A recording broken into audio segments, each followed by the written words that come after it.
বিধানসভা 156। আমি দ্বিতীয়বারের এই বিধানসভায় প্রার্থী হয়েছি। আমার ভোটারদের কাছে আবেদন, সবাই কিন্তু এবারে পরিবর্তনের অংশ নিন। আমরা বজবজের উন্নতি সারা ভারতের সাথে করব এবং দেখবেন এই পরিবর্তনের ফলে আমার বাংলার বেশিরভাগ শিক্ষিত মানুষ এবং যারা অশিক্ষিত তাদেরও কাজের ব্যবস্থা আমার সরকার করবেন।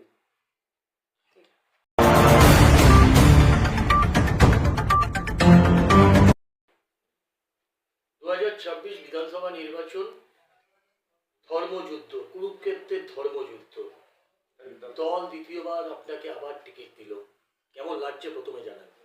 প্রথম কথা, আমরা কিন্তু 2000 সালের পর থেকে অটল বিহারীর নেতৃত্বে আস্তে আস্তে আস্তে আস্তে মানুষের মধ্যে পরিবর্তন যে দেখেছি, ধীরে ধীরে কিন্তু বজবজ বিধানসভা এখন যে তার জায়গায় এসেছে এবং আমরা বলতে পারি এখানে 100% আমরা জিতব।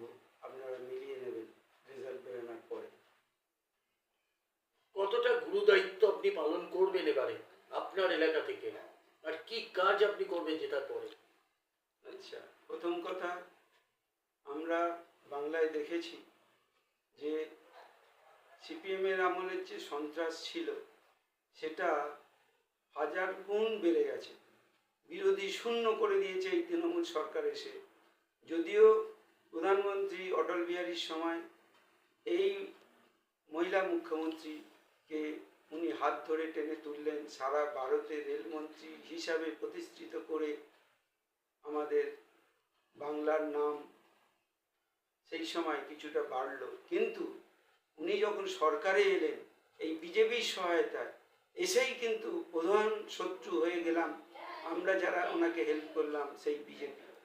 আর ইনি সংখ্যালঘু তোষণ করে এমনভাবে হিন্দুদের ওপর অত্যাচার শুরু করেছেন যে এখানে মানুষ তার গণতান্ত্রিক অধিকারই প্রয়োগ করতে পারছে না।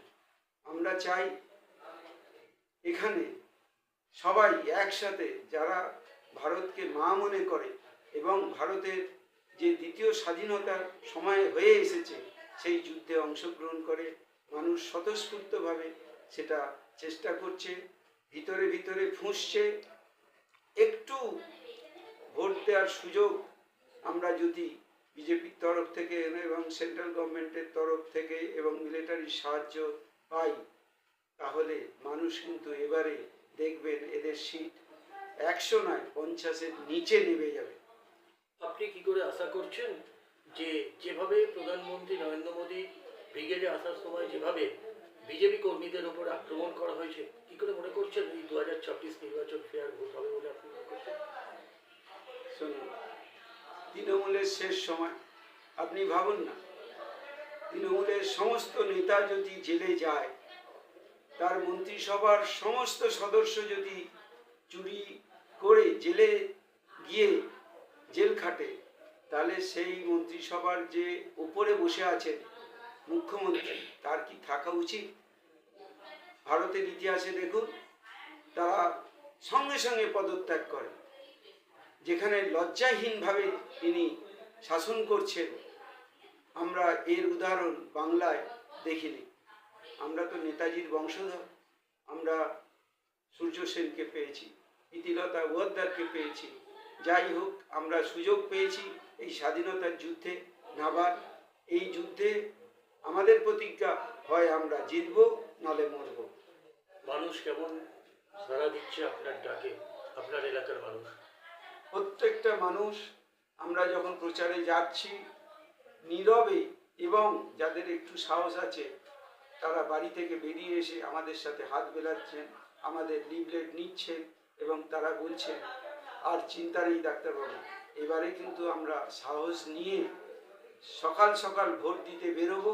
প্রতিটা বুথ আমাদের নিজেদের বাড়ির মতো সুরক্ষা করে আমরা এই বজবজ বিধানসভায় বিজেপিকে প্রতিষ্ঠিত করবই।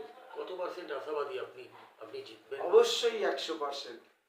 আপনারা রেজাল্টের সাথে মিলিয়ে দেখুন, আর রেজাল্টের পরে আশা করি আপনাদের সাথে আবার আমি মিলিত হব। আচ্ছা দাদা, এসআইআর হয়েছে, দেখা যাচ্ছে অনেক জনে ভোট বাদ যাচ্ছে, তবু টিএমসি বলছে যত ভোট হবে সব টিএমসিতেই পড়বে, বিজেপি একটাও ভোট পাবে না, এটা কি বলবে?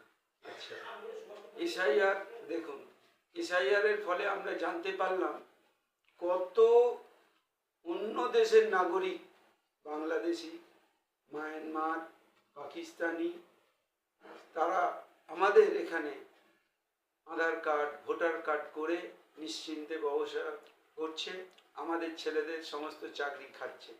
আমরা চাই এই যারা ভারতের অধিবাসী নয়, এসআইআর এর মাধ্যমে তাদের নাম বাদ গেছে এবং তৃণমূল আশ্রিত যে বিএলওগুলি আছেন তারা নিজেরা ভুল করে যাতে লোকের মাধ্যমে বিক্ষোভ হয় সেইটাই করেছেন। এবার যারা নিজেরা ফিল আপ করেছেন তাদের কিন্তু কোনো অসুবিধে হয়নি। এবং আর একটা ব্যাপার, সেই সমস্ত বিএলওরা যারা ধরা পড়ে গেছে তারা কিন্তু সাসপেন্ড হয়েছে, এর পরেও কিছু সাসপেন্ড এর মধ্যে খুব সম্ভবত হবেন এবং যারা আন্ডার স্ক্রিনে আছেন অধিকাংশই কিন্তু বাদ যাবেন।